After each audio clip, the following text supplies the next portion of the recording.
Okay, there you have it. So you can see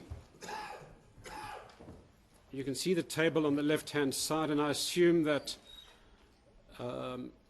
you weren't standing where you are standing in the photograph, but a bit further back next to the table. Is that correct?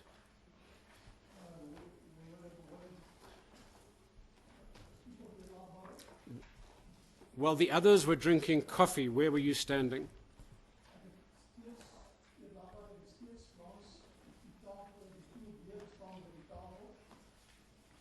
Thank you. And indeed, the finding of the court at page 5 also has you standing in that position. That's page 5 of the translated finding.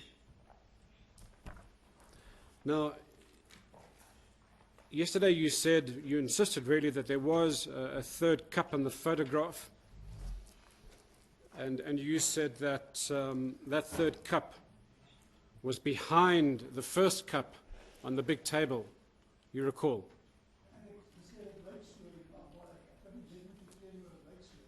Yes. Are we going to translate or not? Well, it looks like this is what I said yesterday. So it appears to be that you might be correct on the fact that there was a third cup in the room, but wrong in respect of its location.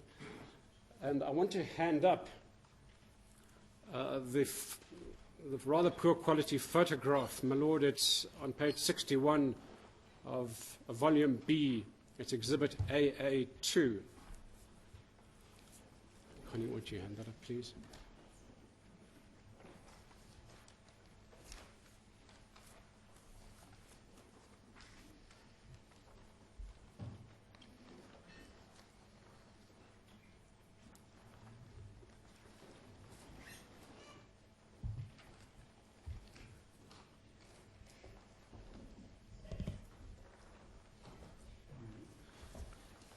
Now, Mr. Rodrigues, this is in fact a fuller photograph. It appears that the other photograph we were using at Exhibit C8 was somewhat shrunk. But if you look at the bigger photograph, which is a poor copy, if you look on the left-hand side, on the table, there appears to be a cup sitting on that table. Do you see? No, I don't see it. Perhaps if I point to it, over there.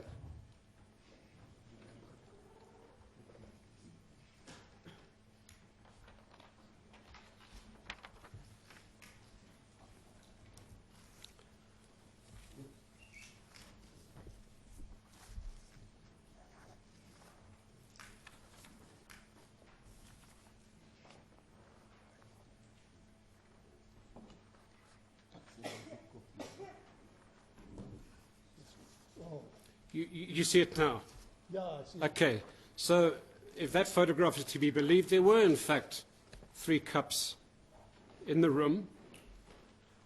But I put it to you that that third cup on that table, that didn't belong to Mr. Timol.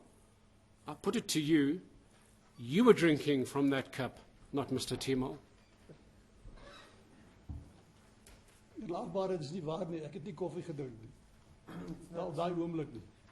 It's not true, I did not drink coffee at that point in time.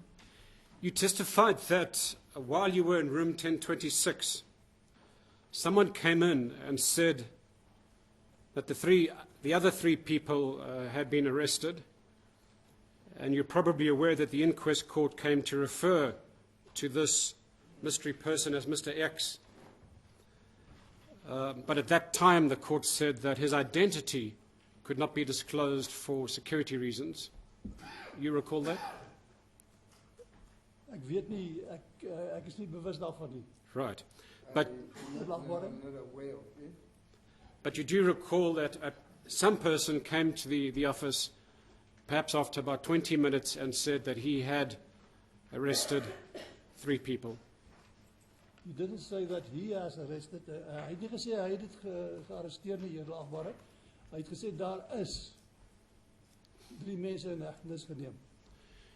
I did not say that he personally said he arrested these 3 people. I said there are 3 people that have been arrested. Do you know who this person is? Do you know his identity? No, Nee, eerlagbare, ek weet nie. Did you get to know his identity afterwards, subsequently? Nee, eerlagbare. no. And how would you describe this person? Was he large, medium size, small? Ek sou sê, dis baie lank gelede, maar ek sou sê hy was middelmatig gebou. He was medium size. Was he tall, of medium height, or short? Ek kan nie onthou nie. You can't recall whether he was tall or short. Nee, dis te lank gelede. Eerlagbare, ek kan nie onthou nie. I cannot remember. Was he English or Afrikaans speaking? Hy het in Afrikaans gepraat, He was eerlagbare. talking in Africa. And how old would you estimate that he was at that time? I don't know. Ek kan nie skat nie, eerlagbare. I cannot estimate his age. But was he a young man, perhaps in his 20s or 30s, around your age at that time, or somewhat older, 40s or 50s? I think it was, ek dink hy was middeljarig, as ek moet sê, eerlagbare. As ek moet sê, ek kan nie definitief sê nie, maar ek skat hom middeljarig. So more in his 50s, perhaps? Nee, 40s? 40s, yes. He was 40s. Did he have hair? Was he bald, or did he have hair? Nee, ek kan nie onthou nie. I cannot remember. Do you have any recollection of what he was wearing? Nee, ek weet nie, eerlagbare. No, I do not know. But it was plain clothes, or not? It wasn't a uniform. Nou, dit was gewone klere, dit was nie 'n uniform nie, eerlagbare. He was clad in civilian clothes. So in your statement at paragraph 4, you say that a member of the security branch came in, said that they had identified the whites, and you referred to a name, Quinton Jacobson.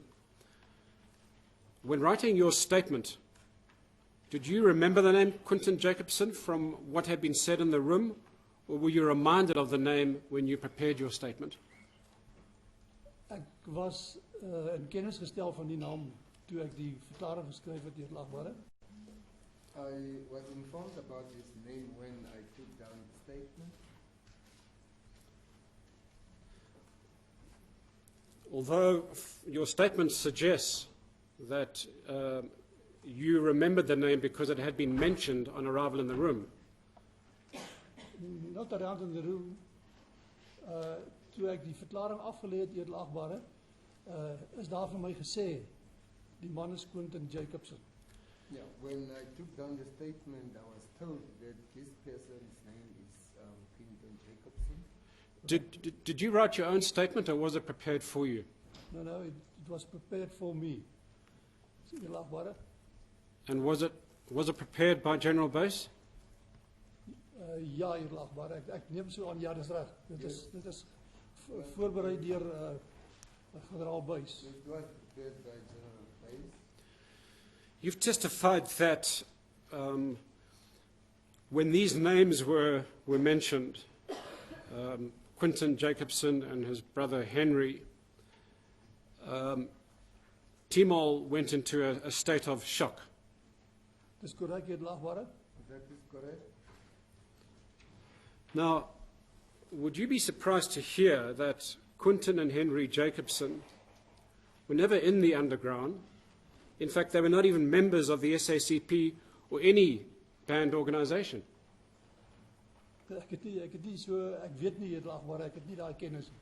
Yeah, I do not know that type of thing. I'm not asking you whether you knew, I'm asking you whether you were surprised to hear that from me. Ek weet nie. Ek kan nie sê ek is verbaas nie, want ek het nie die mense geken nie. Yes.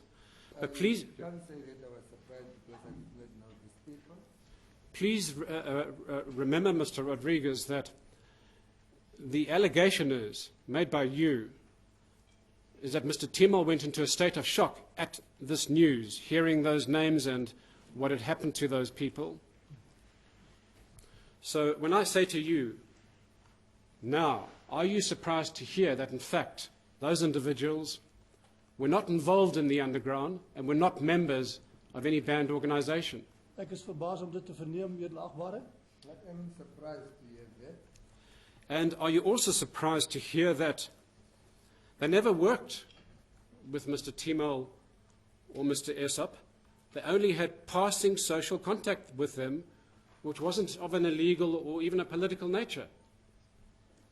Ek kan nie kommentaar daarop lewer nie, edelagbare, want ek weet niks daarvan af nie. I cannot comment. But it's surprising to hear that, isn't it? Dit is, ek weet nie, edelagbare. I don't know.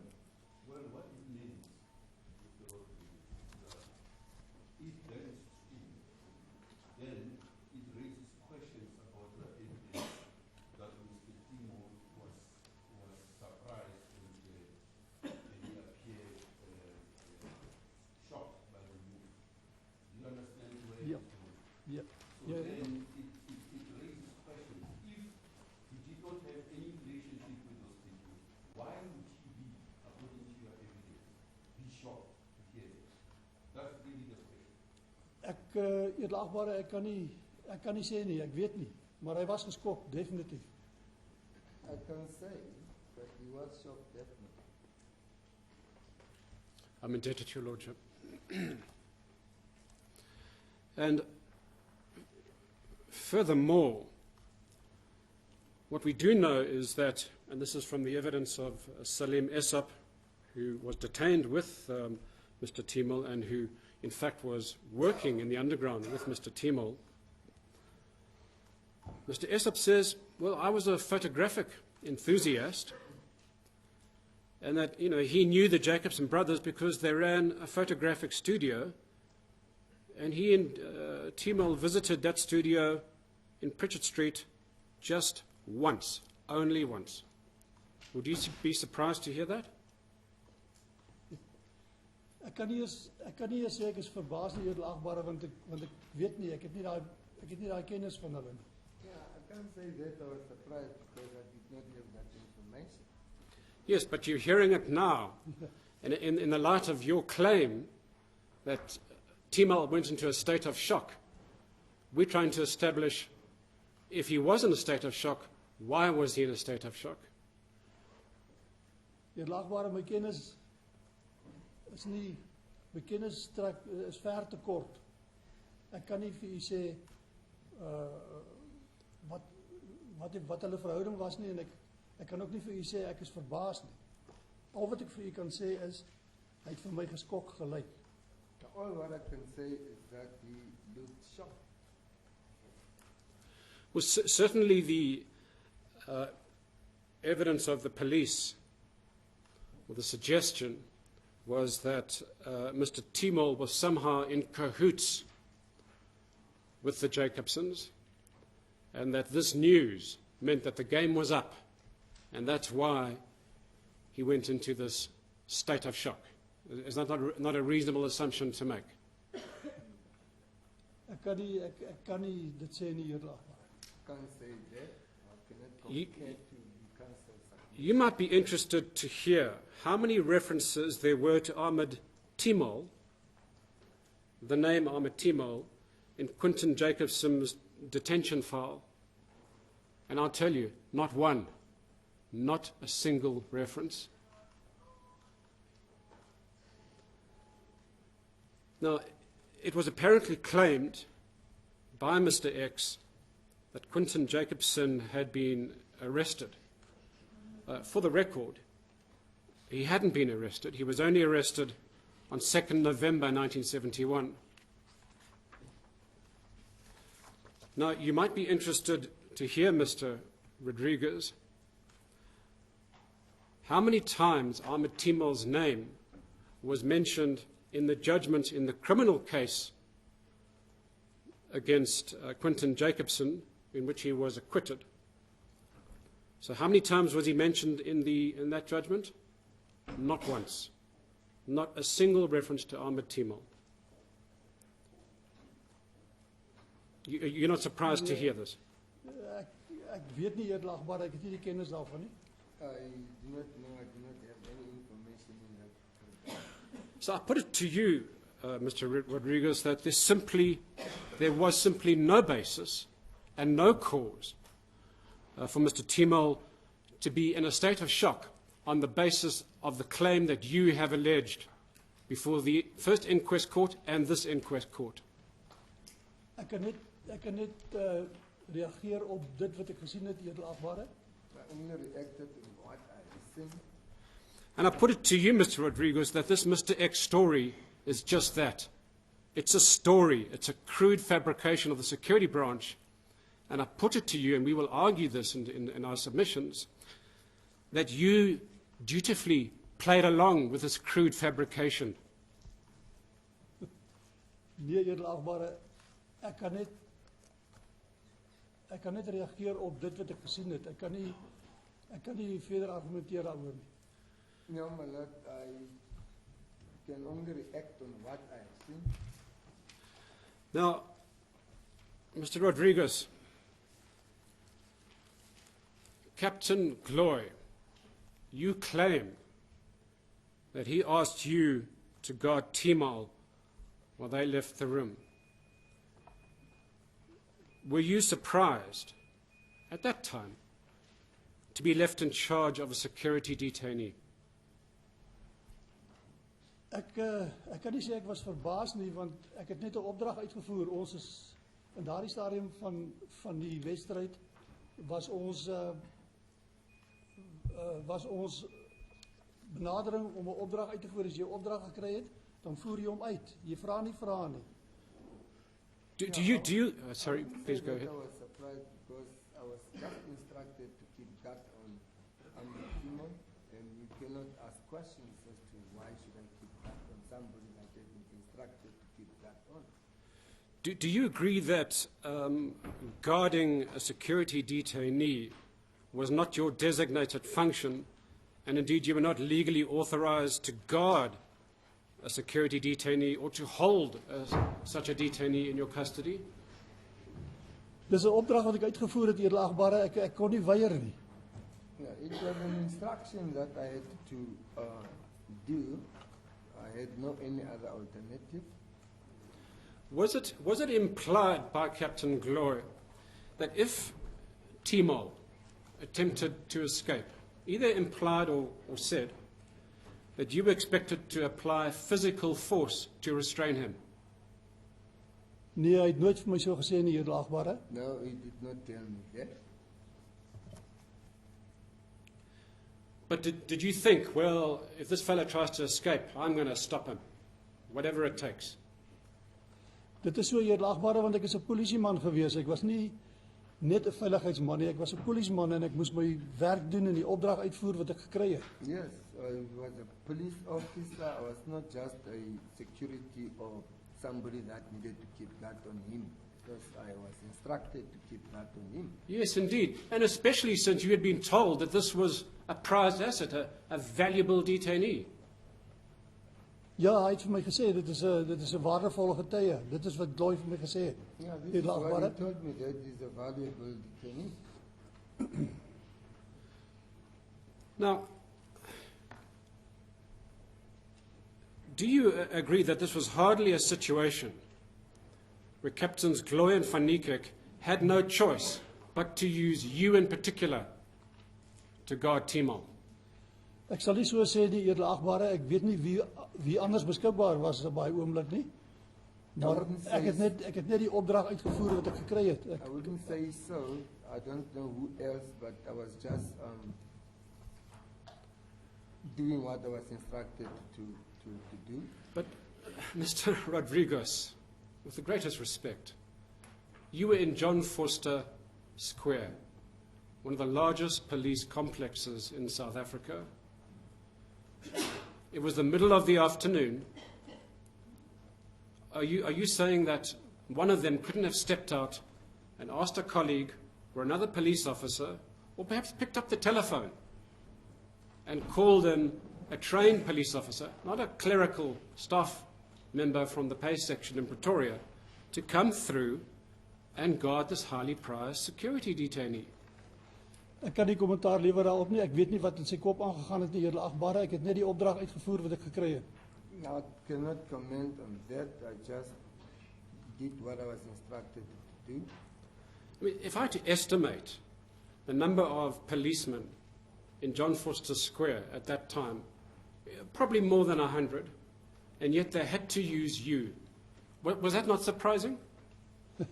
Dit was nie vir my 'n verrassing nie. Ek het net my opdrag uitgevoer wat ek gekry het wat Loy vir my gegee het. It wasn't a surprise to me. I was just doing what I was instructed to do by Joy. Yes. So you're a dutiful employee of the police, and you follow instructions no matter what. Ek het geen keuse gehad nie. In daardie tyd, edelagbare, was dit so dat jy vra nie as jy 'n opdrag kry nie, jy voer dit net uit. Yeah, I did not have any other alternative. You don't ask questions. You do what you are instructed to do. Did Captains Glow and Van Niekerk said they're going to be a short while, that's your evidence. Did they say what they were going to do outside? That was going to take a quick period? Ekskuus, herhaal net asseblief die vraag. Het hulle gesê wat gaan hulle doen buitekant? Did Captains Glow and Van Niekerk, they said they were going to be just a short while, and did they say what they were going to do that was going to take a quick time? Hulle werk was absoluut geheim, edelagbare. Ek het nie geweet wat hulle gaan doen nie. Their job was too secretive. I did not know what were they going to do. Right. But you expected them back quickly. Ja, wel daar was nie 'n tyd gestel nie. Edelagbare het net gesê hulle sal gou terug wees. No, there was no time mentioned, but all what they said, they will come back as soon as So possible. in your evidence, you say once they had gone out after a minute or so, Mr. Timol said that he wanted to go to the toilet. And in your evidence, you said, well, that's a reasonable request. And you got up immediately to concede to that request. Now, I want to put it to you that it may have been a reasonable request from the detainee. He might have had a desperate need. But I want to put it to you, it was wholly unreasonable for you to accede to that request and immediately get up to go to the toilet. Ek het nooit gesê ek het dadelik opgestaan, die edelagbare, ons het saam opgestaan. Hy en ek het dieselfde oomblik opgestaan, maar ek kan nie sê hoe lank dit geneem het nadat hy my gevra het nie. We, both of us simultaneously stood up together, but I cannot mention as to how long did it take when you asked me to go to the toilet. In fact, shouldn't you have stayed put right where you were, told Mr. Timol, if he had already got up, sit down and wait for the two captains to return, especially if they were only going to be a short while? Edelagbare, ek het kans gesien om hom na die toilet toe te neem. I saw a chance to take him to the toilet. Did the two captains, before they left, say that if Timol required a comfort break, it was okay to go take him to the toilet? Hulle het nie vir my so gesê nie, edelagbare. They did not tell me that.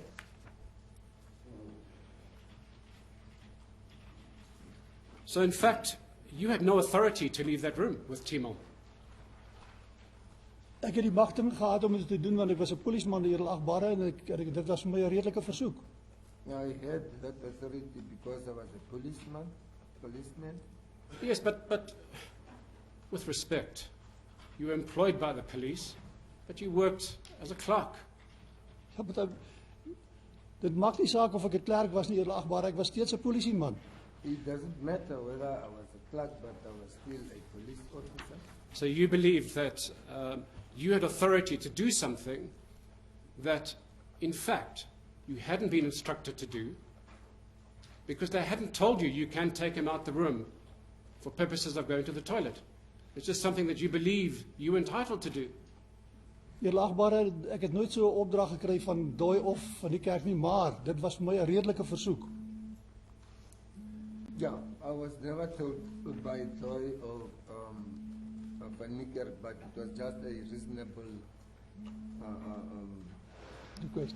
A request that I thought it would have been. So you testified that this was your very first time to John Vorster Square. You didn't know your way around the building. In fact, you needed an escort to get to these offices. Edelagbare, dis heeltemal korrek. Dis die eerste keer wat ek daar gekom het. Maar met die stap, met die inkom daar, het ek 'n bordjie gesien, toilet, in die gang. Maar ek kan nie op hierdie oomblik meer sê waar dit was nie. Dit is heeltemal te lank gelede. Yeah. When I walked into the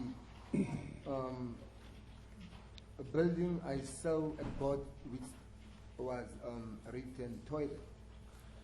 And Ms. Rodrigues, how did you know that Mr. Timol was allowed to use that toilet?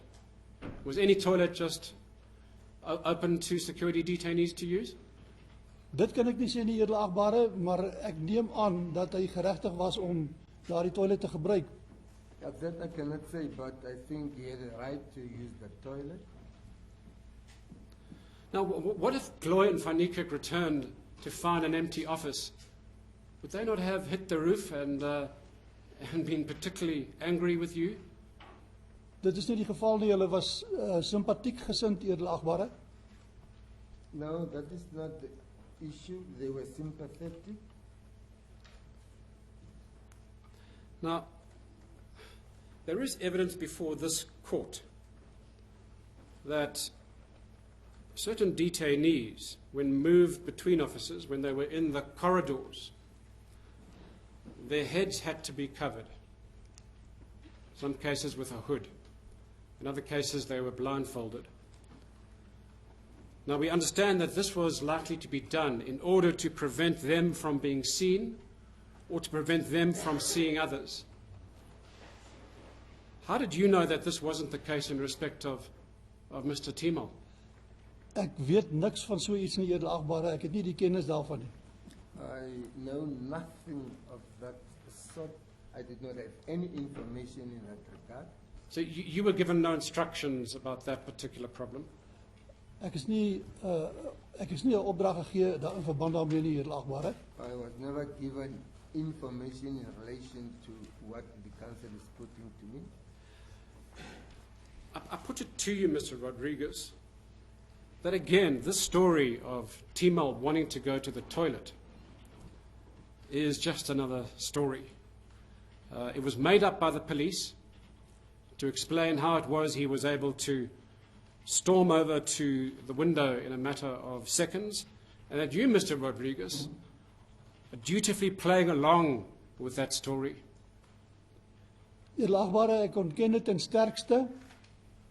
Daar bestaan nie so iets nie. En ek kan net getuig op dit wat ek gesien het, edelagbare.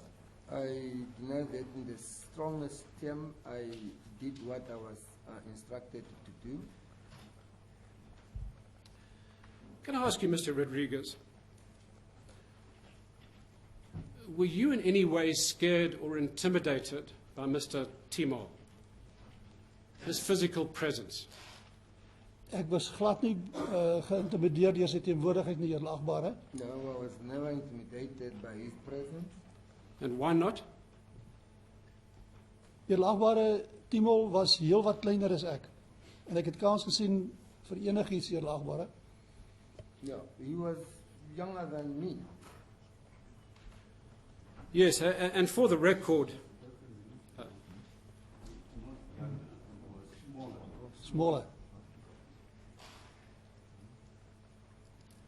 as it turns out, he was younger as well, but that's by the by. Thank you, Councillor. The post-mortem report discloses at death how much he weighed and how tall he was. And for the record, my lord, that report is at volume B, Exhibit X, page 53. So he weighed 61 kilograms, and he was 1.6 meters tall. And as you say, he was considerably smaller and lighter than you. You accept that? Yes. Yes, I do. Ek aanvaar dit, edelagbare. I accept it as is. So it wasn't his physicality that may have held you back when he apparently stormed to that window? Glad nie, edelagbare, dit is nie so nie. Not at all. It's not in that way. Yes. Now, you testified in your that in your attempt to reach Mr. Timol, catch him, you bumped into,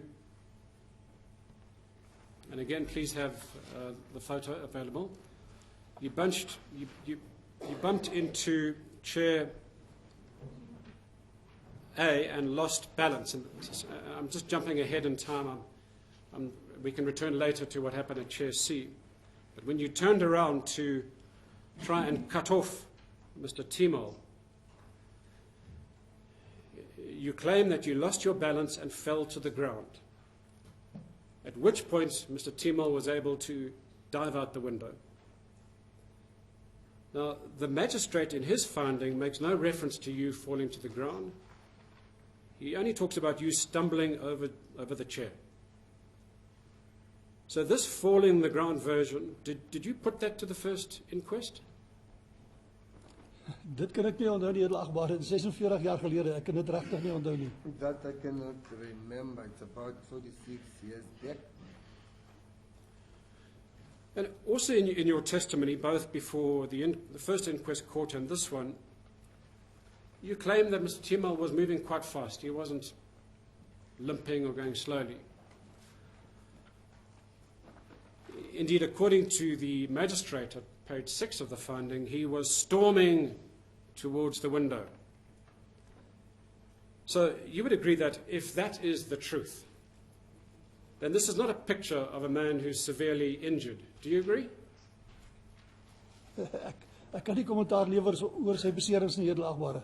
I cannot comment in relation to his injuries. Yes, but if he was severely injured, if he had leg or ankle injuries, he wouldn't have been able to do what you claim he did. Edelagbare, ek word gevra om te bespiegel en ek kan nie bespiegel nie. Ek kan net reageer op dit wat ek gesien het. Yeah, I'm asked to speculate. I cannot speculate. All what I can say is that I can say what I saw. Yes, but that's not the question. The question was, if he was so injured, he couldn't have got up and stormed to the window. That's the question. Edelagbare, om die vraag te antwoord, sal ek moet weet wat die erns van sy beserings was en ek het hom nie ondersoek nie. Ek is nie 'n dokter nie, edelagbare. Yeah, to be able to respond to that question, I need to know as to how serious was his injuries, Well, and as well as I'm not a doctor. Mr. Rodrigues, we're going to indulge you. We're going to take you through those injuries. And in this regard, I'm going to refer to the two forensic pathologist report. We'll start with Dr. Holland, my lord, that's Exhibit C5. Page 137, as well as 138. She outlines a number of bruises on Mr. Timol's legs, which she says were ante-mortem. They occurred prior to the injury. And indeed, it is the evidence of Dr. Skippers that certain of those bruises were also ante-mortem. So she says there were two big bruises on the lateral aspect of the right thigh. There was a big bruise of the medial and posterior aspects of the right knee, a big bruise of the back of the right lower leg and the underlying muscles of the calf, which he said were contused. Then on page 138, there was a big bruise on the left lower leg and left ankle, and bruises of the left posterior thigh. And then in Dr. Naidu's report, he's at paragraph 31, he remarks on the injury in the post-mortem report, and he says this was a left ankle dislocation. And he said this had to happen before the fall because the bruising around that left ankle was far too great a vital reaction to have occurred in the period of survival after the fall. So, Mr. Rodrigues, let me put this to you. A person with those kinds of injuries, particularly the left ankle dislocation, cannot run, let alone dive or jump out a window in the split seconds that you allege. And I put it to you that in his state, he could barely get up and walk, let alone storm to the window and dive out. Eerlaagware my kennis van hierdie mediese aspekte skiet verder tekort. Ek kan nie oordeel. Ek kan net vir u sê wat ek gesien het. Dis al wat ek vir u kan sê. Ek kan nie oordeel nie. Yeah, I cannot confirm what the council is just saying now, and I'm not a medical Yes. doctor. Mr. Rodrigues, let's forget Mr. Timol for a moment. You're somebody who has played rugby. You've done other contact sports, karate, boxing, amongst other things.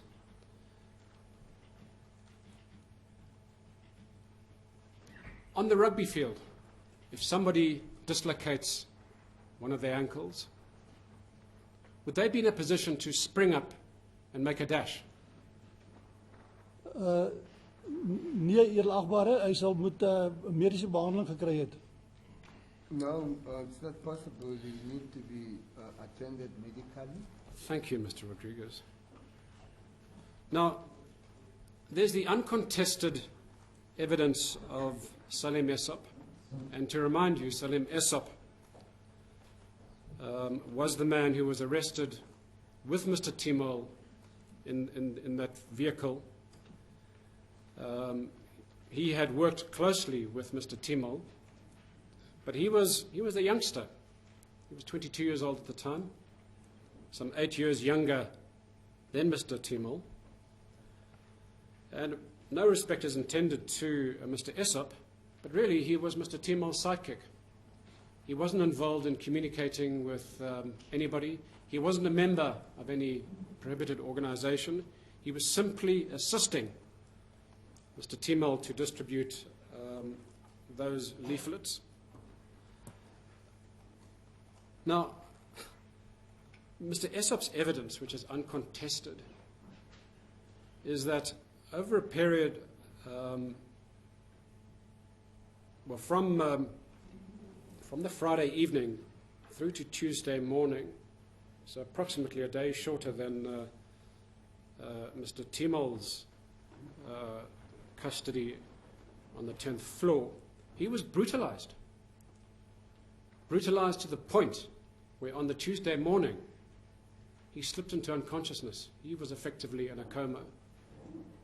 And in his words, he was close to death. Now, isn't it stretching imagination to breaking point that the security branch, if Mr. Essop's evidence is to be accepted, which we submit it is to be, would brutalize Essop to the point where he was close to death, but leave Mr. Timol untouched? Eerlaagware, ek was nie betrokke nie, ek kan nie kommentaar lewer daarop nie. My Lord, I don't want to object, my Lord, but this is argument that is followed, and in the time that you've also indicated that we should use time constraints, well, is this really fair cross-examination of this witness in the light of his evidence that he's already given? We might not like, or my learned colleague might not like his answers, but Lord, he Your Lordship, I'll move on. There's no need to take this matter further. I'm happy to move on and not to take that matter further unless the court wishes to do so. Thank you.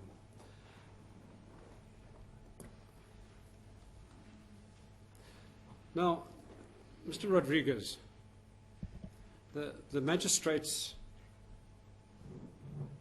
finding reflects a number of versions as to what happened in room 1026. And I want to start with the magistrate's attempt to reflect what you had said in your testimony to that court. And starting at page 6 of the inquest finding, and there is a copy if you want to look at it.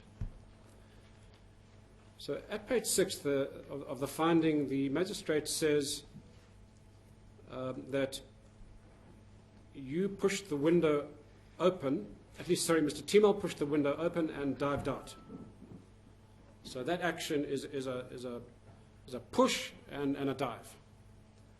Now this seems to be somewhat in conflict with your evidence that he had to open the window first and then dive out. Edelagbare, ek kan net kommentaar lewer op wat ek gesien het. Ek kan nie kommentaar lewer op die uitspraak van die voorsittende beampte nie, asseblief. Yeah, I can only comment on what I have seen. I cannot comment on the judgment of the presiding officer. No, that's fair enough. I'm not asking you to change your version. Then at page 28 of the magistrate's finding, and that's in the middle of page 28, the magistrate says that according to your evidence, the window was already open and Timol was busy diving through the window. Are you sticking to your version rather than... Edelagbare, ek kan net kommentaar lewer op dit wat ek gesien het. Ek kan net getuig op dit wat ek gesien het. I can only comment on what I have seen. And then finally on this score, when the magistrate was dealing with certain photographs, at page 29 to 30 of the finding, the magistrate reflects that you said when you came in with the coffee, the window was closed. Is that correct? Edelagbare, ek sou dit gesien het as die venster oop was, edelagbare, want hulle maak, wat vir my gesê is, hulle maak gewoonlik die venster toe, om die geraas wat buitekant is, uit te sluit. Edelagbare. Yeah, it's possible that the window might have been closed because what I know or what I was informed about is that they usually keep their windows closed so that the noise should also not disturb them while they're inside their office. That's the noise from the traffic. And of course it goes without saying that if you saw him having to open the window, then it obviously was closed. Now let's deal with the versions of Captain Gloy and Brigadier Patel as reflected in the magistrate's finding. According to Captain Gloy's statement, and that's at page 17. I'll just put the exhibit number. Gloy says that when you reported to him as to what happened, Timol stood up from the chair and moved somewhat in the direction of the door. But that doesn't seem to be in your evidence. Edelagbare, dit is nie korrek nie. Ek kan net, soos ek al soveel keer gesê het, ek kan net kommentaar lewer op dit wat ek gesien het, en dit is nie wat gebeur het nie, edelagbare. It's not correct. This is not what has happened. I can only comment on what I have seen. And Brigadier Patel, in his statement, and my learned junior will get me the details for Brigadier Patel, at the bottom of page 33, Brigadier Patel says that you told him that you moved towards chair C. And if you can just have the photograph back again, Yeah. C8. And that you didn't turn around and go back towards chair A in order to cut off Mr. Timol, once you had got to chair C, you then went around the table, in other words, to follow Timol in the direction that he was moving towards the window. So you came around the table according to Patel. Eerlagbare, ek sê weer, ek kan net reageer op wat ek gesien het en ek kan u ook sê dat nie een van die offisiere, en daar was 'n paar van hulle wat my gevra het wat gebeur het terwyl ek verduidelik het wat gebeur het, aantekeninge gemaak. So ek weet nie, ek kan nie kommentaar op hulle verklaringe lewer nie, eerlagbare. Yeah, I cannot comment on their statements because at the time when I was questioned, nobody took down the answers or wrote down whatever that I've been telling them as to what transpired in that day in question. Yes. My Lord, for the record, Glory's statement is in Volume B, Exhibit G.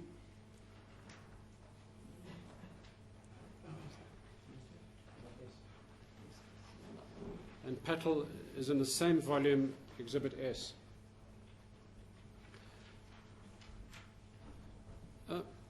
Mr. Rodrigues, we're going to argue. You may respond if you wish. That the differences in these versions, and they're not small differences, they have arisen because this entire business about the suicide is a fabrication. And it's always difficult to maintain consistency in a fabrication. Eerlagbare, dit is absoluut onwaar. Ek wil net vir u sê, die mense het nie aantekeninge gemaak nie. Ek weet nie hoeveel tyd het verloop voordat hulle verklaringe gemaak het nie en dan moes hulle dit op hulle geheue gedoen het. Dis al wat ek kan sê, eerlagbare. It is not correct, and I do not know as to how long it take them to write down whatever that I told them. But on that day when I was questioned, there was no a written statement, or they never took down all what I told them. Now, let's turn to your evidence on how he actually exited the window. Your evidence is that he dived through the window. Mr. Rodrigues, do you know the difference between diving and jumping? Ek weet wat is die verskil tussen duik en spring, eerlagbare. Yeah, I know the difference between diving and jumping. So, diving, to be as simple as possible, would be a dive out, hands and head first, out the window. Whereas a jump would be get up onto the window and then spring out, jump. Dis korrek, eerlagbare, ek stem saam daarmee. It is correct. I do concur with your submission. But your evidence is that he dived, he didn't jump.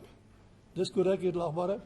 That is correct. Now, I want to put to you the evidence, the expert evidence of one of the forensic pathologists, Dr. Naidu. My Lord, that is Exhibit C3, and we're looking at page 13, paragraph 39. Because the question was posed to Dr. Naidu in terms of the injuries sustained, whether it was possible, whether that could have arisen, the fall injuries, from a dive. And I'm going to read the paragraph in question. Could he have launched himself, as in dived through, out of the window?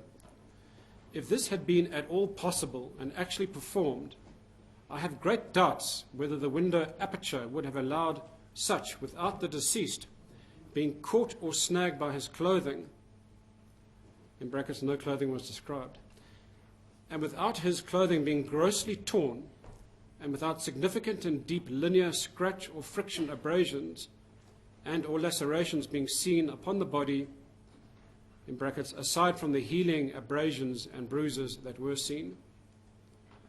So Mr. Rodrigues, Dr. Naidu is saying that if he had dived, in all likelihood, he would have gotten caught up on the latch and on the edges and would have injured himself as such, but in fact the post-mortem disclosed no such injuries as a result of connecting with parts of the window. Eerlagbare, die mediese persoon wat daardie verklaring gemaak het, was nie op die oomblik toe dit gebeur het daar nie. Hy neem aan dit sou gebeur het. Dis nie wat werklik gebeur het nie, Eerlagbare.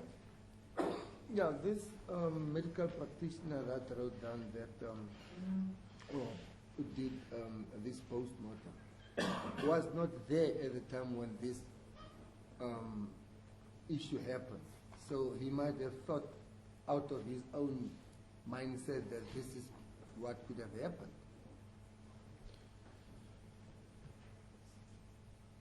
Now, I also want to put to you the expert evidence of Mr. Mudley. He was called to give evidence on the trajectory.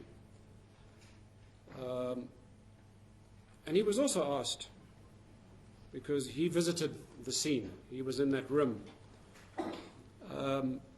was diving possible?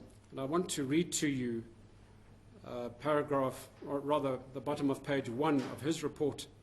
My Lord, that's Exhibit C10.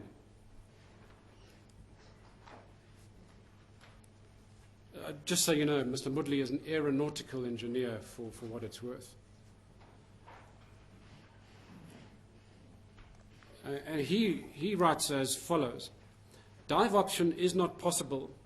It would not be possible to run, open the window, and dive simultaneously. Would be challenging. So he casts serious doubt over your version that it was a dive.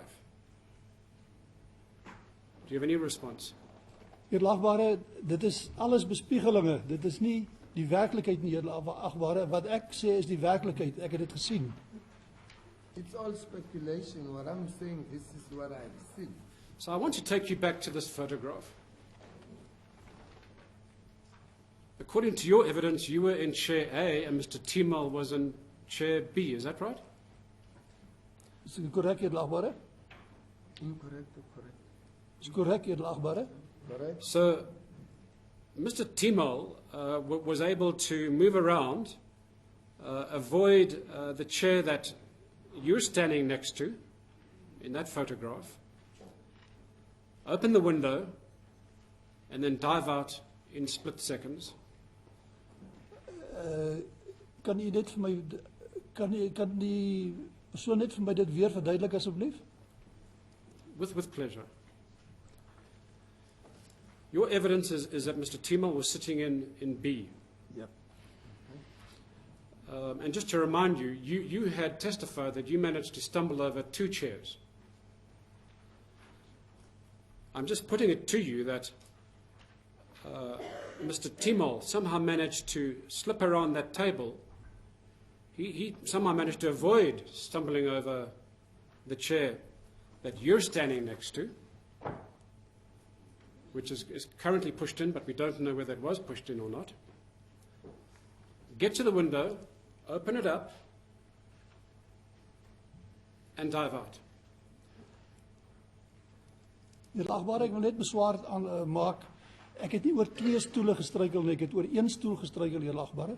I just want to object. I did not stumble on 2 chairs. It's only 1 chair that I stumbled on.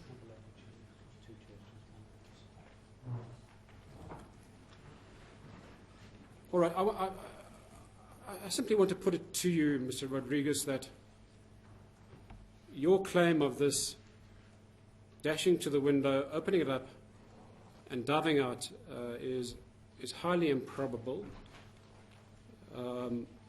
In fact, I want to put it to you that it was impossible in those circumstances, and is yet another example of a transparent fabrication that you are party to. Eerlagbare, dit is absolute onwaarheid. It's absolutely Dit not is true. absolute onwaarheid wat nou verkondig word. Dit is nie waar nie. Dit is nie wat gebeur het nie. That's not what happened. And to add to the improbabilities, Mr. Rodrigues. In his evidence, Mr. Moodley was asked if Mr. Timol had dived out head first, hands and head first,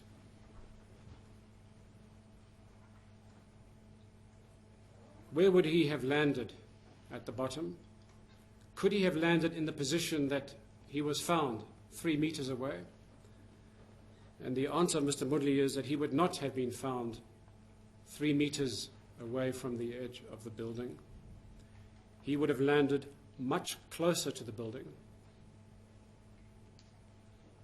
And moreover, we know from the terrain that if he had landed much closer to the building, his injuries would have been considerably different. Lagbare, dit is weer eens 'n klomp bespiegelinge. Ek kan nie daarop kommentaar lewer nie, Lagbare. Again, it's a lot of speculation. I cannot comment on that.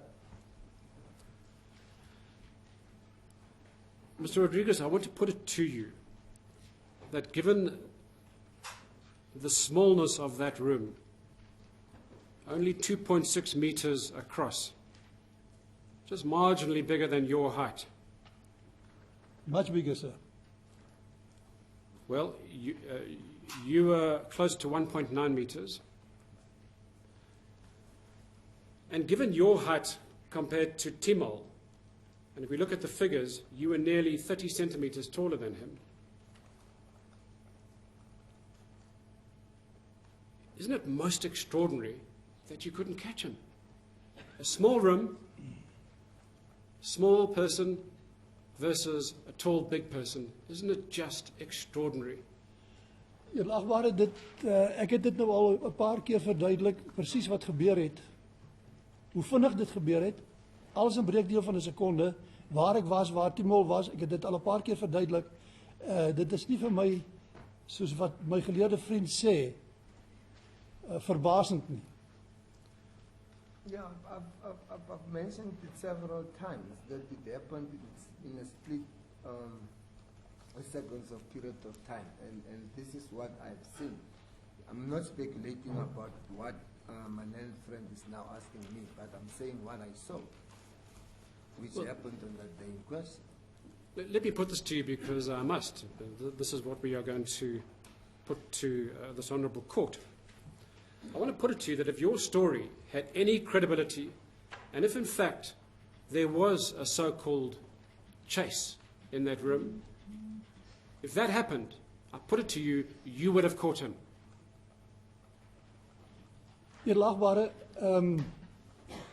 ek wil nou nie die hele ding weer beskryf nie. Maar al wat ek vir u wil sê is dat Timol het 'n voorsprong op my gehad. Jy verstaan? Toe ek agterkom, hy beweeg, toe was hy al 'n end weg. Toe was hy al om die tafel. Hy was al op pad na die venster toe.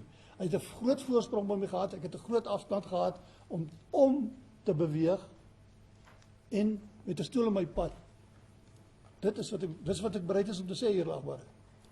Yeah, I do not want to go back and give a description of what happened exactly, but the manner in which this incident happened, it happened so fast in such a way that I could hardly catch him or to stop him, and not from jumping or diving through the window. Now, Mr. Rodrigues, you looked out the window according to your evidence and you saw the body lying at the bottom. Where exactly was it lying, and can you tell the court of its orientation? How far from the building, and where was the head pointing? Ja, Lagbare, dit is baie lank gelede. Ek kan nie alles presies onthou nie. Dit is, as ek dit nou moet beskryf, dan moet ek bespiegel. En ek wil nie bespiegel nie, Here Lagbare. As ek nie die feite kan vir u gee nie, dan wil ek liewer nie bespiegel nie. Want ek weet nie. It's a long time ago. I cannot just speculate as to how far was he, but that's all what I can say. And how long did you look at the body from the window? How long? Was it a matter of seconds, minutes? Dit was 'n kwessie van sekondes, Here Lagbare, want ons is dadelik af onder toe. Ek saam met die ander mense af onder toe. It was a question of seconds, and we immediately went down to where Timol has. Did you gone. close the window after you had looked? Ek het nie aan die venster geraak nie, edelagbare. I did not touch at the window. Did anybody else look from that window to the body? Ek kan nie presies onthou hoeveel, edelagbare, ek kan nie presies onthou hoeveel mense daar was nie. Maar daar was mense wat in die vertrekking gestorm het en venster toe gestorm het en afgekyk het. Maar ek kan nie vir u sê hoeveel hulle was nie, ek weet. There were people, but who got into the office and who peeped through the window, and I cannot say how many were they. Now let's be clear. When you looked at the window, it was immediately after Mr. Timol had gone out of it. Dis korrek, edelagbare. That is correct. And you then saying that others came also to look at that point in time out the window. Edelagbare, dit is nadat ek uitgestorm het en geskree het, Timol het gespring, dat daar van die mense in die kantoor in gestorm het. Yeah, it was after when I went out the office and screamed that Timol has jumped. And did they look out the same window, or were there people looking out of other windows as well? Edelagbare, hulle het deur dieselfde oop venster gekyk na onder toe. And they peeped through that same open window. And when you later returned to room 1026, was the window open or closed? Dit kan ek nie onthou nie, edelagbare. That I cannot remember. So when you left the room and you raised the alarm, Timol has jumped. I want to know precisely from you, did you turn left or did you turn right outside of 1026?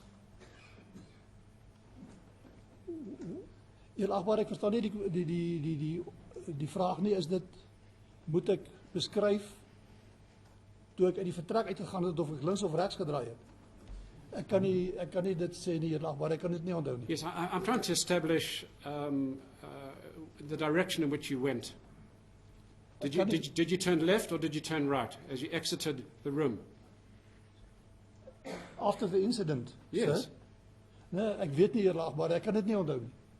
I do not know, I cannot remember.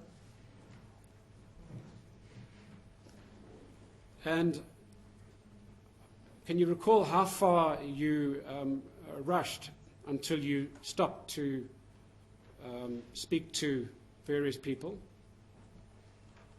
Edelagbare, daar was chaos op daai oomblik. Ek kan nie onthou hoe ver ek beweeg het nie. Ek het uitgegaan en ek het geskree en die mense het uit die kantore uitgekom en na my toe gekom. It was chaotic, a chaotic situation. I screamed, people came out of their offices. But was it a few meters or was it much, much further than that? Ek wil nie bespiegel nie, edelagbare, as ek nie kan beslis vir u sê hoeveel trede dit was nie, dan sal ek liewers nie hierdie vraag beantwoord nie. Yeah, I don't want to speculate. I would rather not respond to council's question. And did you stay on the same floor? Vir daai oomblik het ek was ek op dieselfde vloer. Ja, Ek was dan- die, Okay.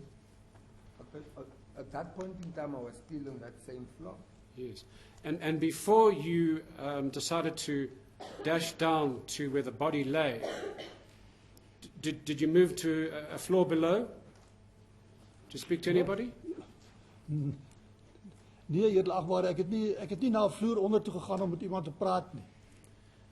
I never went to any other floor to go and talk to somebody else there. And presumably you were anxious to find Captains Gloy and Van Niekerk. Edelagbare, die mense het gestorm. En ons is saam, ek is saam met hulle af onder toe. Waar Gloy en Van Niekerk was op daai oomblik kan ek nie vir u sê nie. Now, the people came and as to where Joy and Van Niekerk, as to where were they at that point in time, I wouldn't be able to say. So where did you eventually find Captains Gloy and Van Niekerk? Ek het hulle gekry toe ons onder op die grond is, edelagbare. I found them when we were already on the ground.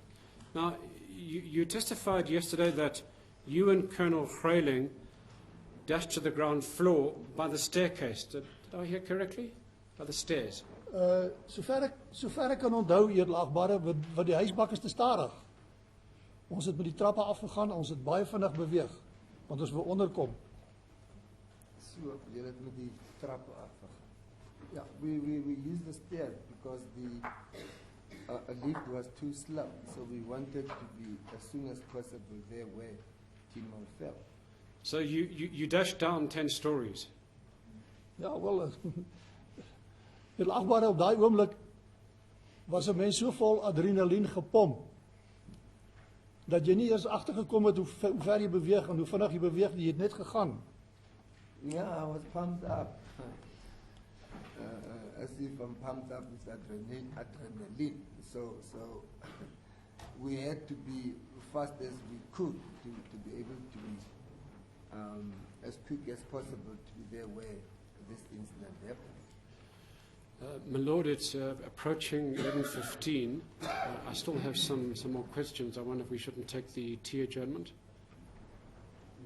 Remember what I said at the start. Yes, my Lord, I will do the best I can to finish as quickly as I can. The questions regarding the details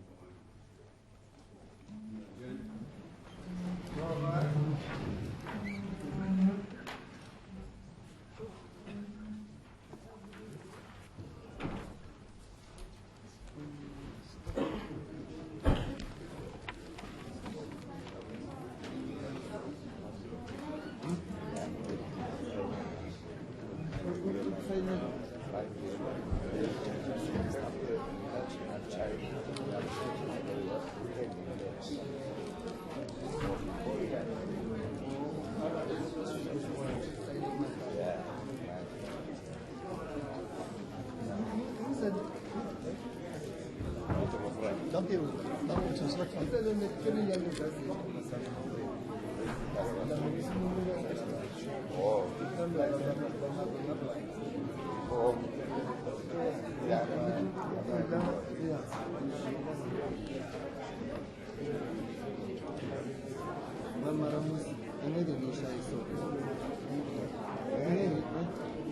Dale.